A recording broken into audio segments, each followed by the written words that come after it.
friends, today we will be going through the lecture that is a statistical distribution. Let's get started.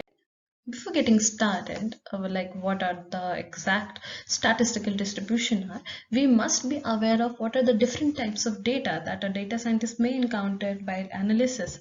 So the first one is continuous and the second one is discrete. Let's understand what continuous and discrete variable are.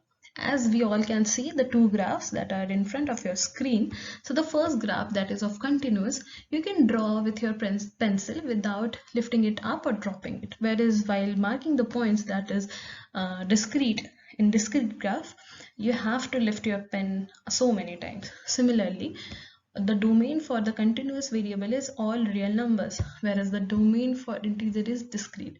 For example, let us consider the height of a horse. The height of a horse can be 5 feet 2 inches, that is 5.2, 5.3, 150.2 centimeters. So all these real numbers, right?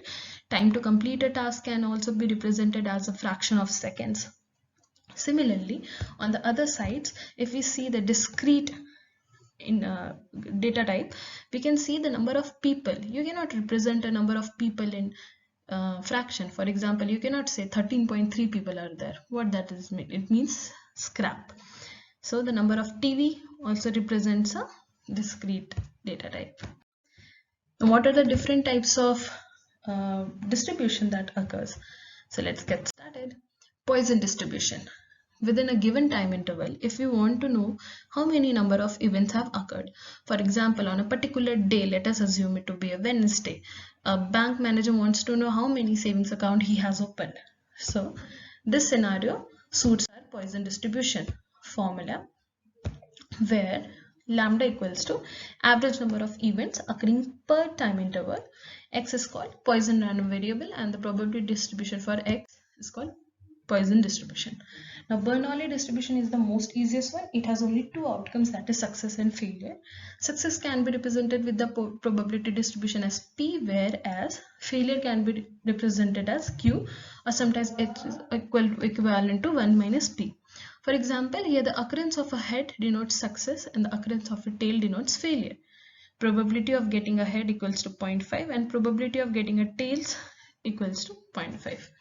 But this is not the ideal case of Bernoulli. In Bernoulli, the probability of success and failure is may or may not be equal.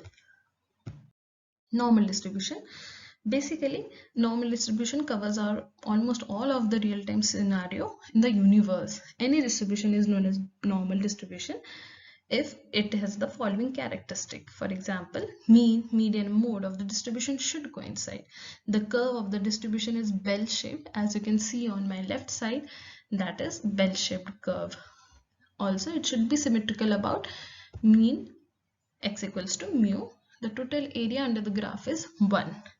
Basically, from the midpoint, all the values that are to the left should be equivalent to all the points that are to the right of that line.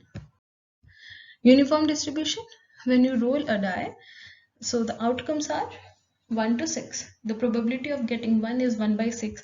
Similarly, getting 2 is 2 by 6. All the probabilities are equal.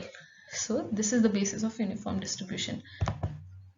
As you can see, the graph is also quite stable. A and B represents the minimum and maximum range. That's all from my side for the today's lecture. Please do like, comment and share our video and don't forget to subscribe. Thank you for watching.